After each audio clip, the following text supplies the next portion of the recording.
জবাব চাই, জবাব দিতে হবে।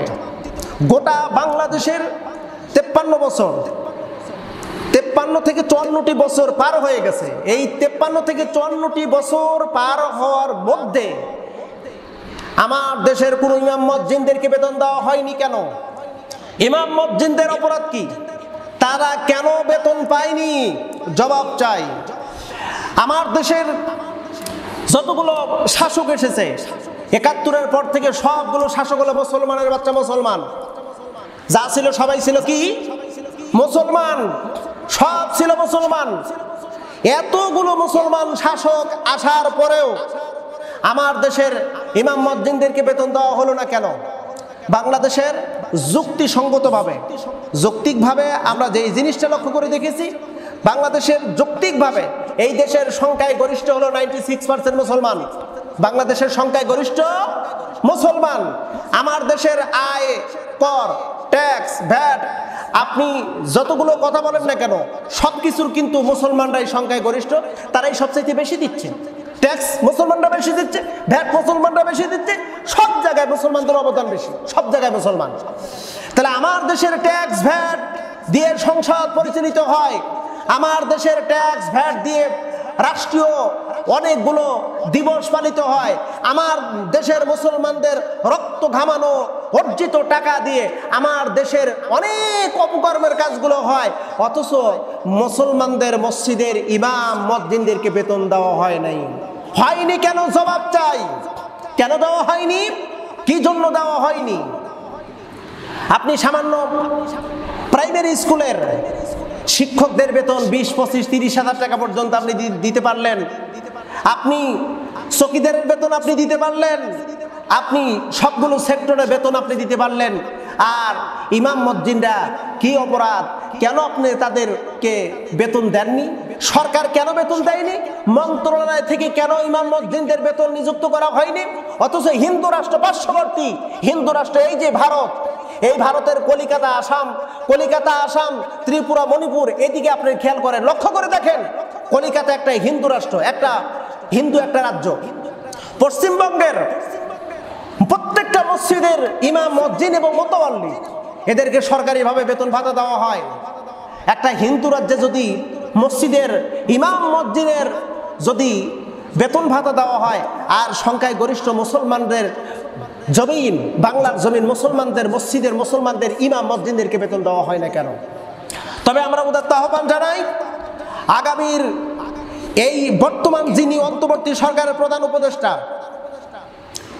ডক্টর মোহাম্মদ ইউনূস আলী, আমরা শ্রদ্ধার সাথে তাকে বলি, আমরা বিনয়ের সাথে তাকে আমরা বলি, আমাদের অনুরোধ, আমাদের দাবি, আপনি থাকা অবস্থায় আপনার কথাগুলো খুবই ভালো লাগে। আপনি যখন বক্তব্য দেন, আপনার কথাগুলো শুনি আর ভাবি, চিন্তা ভাবনা করি, এতটা বয়স্ক মানুষ এত বিচক্ষণ, এত জ্ঞানী কথা বলতে পারে কেমনে?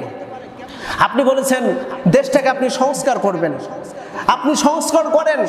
এই দেশটার মধ্যে মসজিদও কিন্তু একটা দেশের একটা অংশ। এই মসজিদের ভিতর থেকে সংস্কার করার জন্য ইমামরা যেই ভূমিকা পালন করে, এমন ভূমিকা কিন্তু সমাজের অন্য স্তরে হয় না। মসজিদ থেকে যে সংস্কারের কাজটি ইমাম মুয়াজ্জিনরা করে, এমন কাজ কিন্তু অন্যান্য কোনো ব্যক্তি পার্সনরা করে না। মসজিদের ইমামরা সমাজকে সংস্কার করার জন্য, দেশকে সংস্কার করার জন্য তারা যে ভূমিকা অবলম্বন করেছে, তারা যে ভূমিকা অবলম্বন করে, এই ভূমিকাটা কিন্তু অনস্বীকার্য। এদের অবদান, ইমাম মুয়াজ্জিনদের অবদান দেশ সংস্কার করার জন্য কিন্তু অনেক বড় অবদান। এরা মসজিদের ইমামরা যথেষ্ট পরিমাণ দেশ সংস্কারের জন্য সহায়ক। আপনি দেশ সংস্কার করেন, আমরা আপনার সাথে আছি। তবে আপনার কাছে আমাদের একটাই দাবি, আমাদের একটাই চাওয়া, আপনি আপনার থাকা অবস্থায় ইমাম এবং মুয়াজ্জিনদেরকে বেতন ভাতা আপনি চালু করে দেন না। আপনি যদি ইমাম আর মুয়াজ্জিনদের বেতন ভাতা যদি চালু করে দেন, বিশেষ করে ধর্ম মন্ত্রণালয়ের উপদেষ্টা আফামা খালেদ হোসাইন হাফিজাহুল্লাহ, তিনি একজন বড় আলেম দ্বীন, আমরা তাকে সম্মান করি, শ্রদ্ধা করি, তার প্রতি আমাদের আকুল আবেদন, আপনি এই বিষয়টি উপস্থাপন করেন। আপনি প্রধান উপদেষ্টার সাথে বসে ইমাম এবং মুয়াজ্জিনের বেতনের ব্যবস্থা আপনি একটু করে দেন। যত তাড়াতাড়ি করে দিবেন, গোটা বাংলাদেশের সমস্ত তাওহীদি জনতা আপনাদেরকে মাথায় তুলে রাখবে। আপনাদের নামটা পরবর্তীতে ইতিহাসের পাতায় স্বর্ণ অক্ষরে লিখিত থাকবে।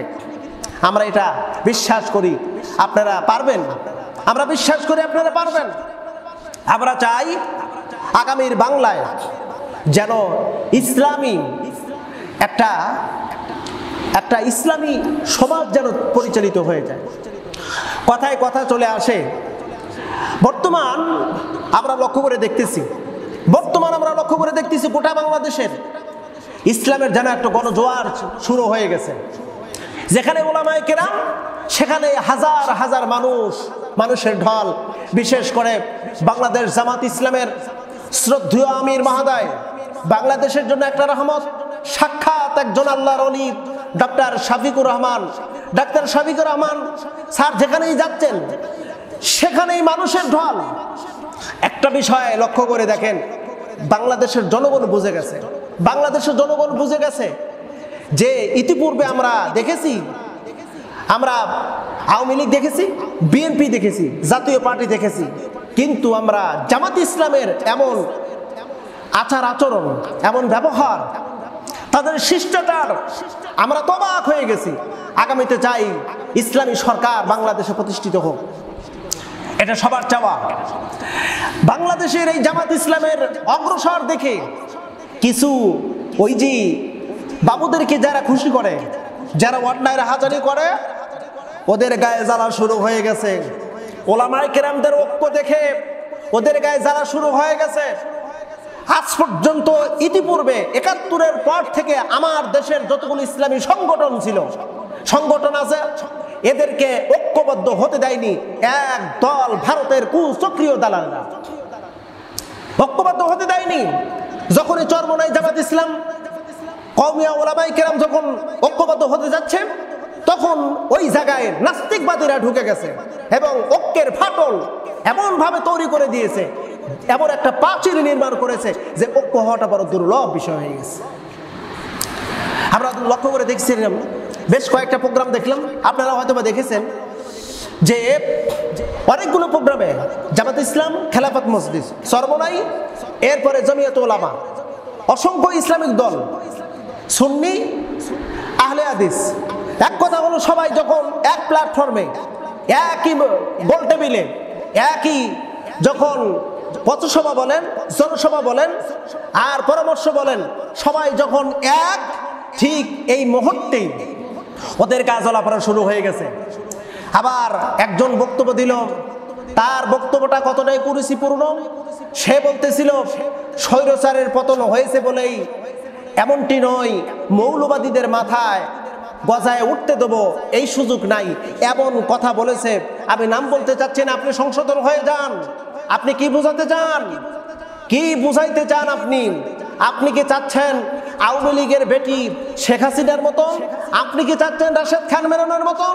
আপনি কি চাচ্ছেন ওবায়দুল কাদেরের মতন?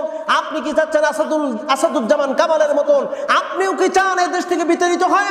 ইসলামের গায়ে হাত দিয়ে আজ পর্যন্ত কেউ টিকে থাকতে পারেন, আপনিও পারবেন না। ইসলাম বিরোধী কোনো মনোভাব সৃষ্টি করেন না, ইসলাম বিরোধী কার্যকলাপে লিপ্ত হয়েন না। আপনি কাদেরকে কি বলতেছেন? জামাত ইসলাম এটা বাংলাদেশের একটা স্বপ্ন, বাংলাদেশের ভবিষ্যৎ জামাত ইসলাম, আগামীর স্বপ্নই হলো জামাত ইসলাম। জামাত ইসলামের মাধ্যমে বাংলাদেশে ইসলাম কায়েম হবে। তবে একটি কথা শুনে রাখেন, নৈরাজ্য, সন্ত্রাস, অরাজকতা জামাত ইসলাম পছন্দ করে না, আগামীতে কেউ করতেও পারবে না। জামাত ইসলাম যদি ক্ষমতায় আসে, ইনশাল্লাহ এই কথাটা আমরা বলতে পারি, কোরআনী স্টেট যখন কায়েম হয়ে যাবেন, তখন না থাকবে কোনো সন্ত্রাস, না থাকবে কোনো জঙ্গি, না থাকবে কোনো নৈরাজ্যতা, না থাকবে কোনো দখলদারি, না থাকবে টেন্ডারবাজি, না থাকবে চাঁদাবাজি, কোনো কিছু থাকবে না। বরং এই দেশটা হয়ে যাবে শান্তির টুকরা, এই দেশটা হবে জান্নাতের টুকরা।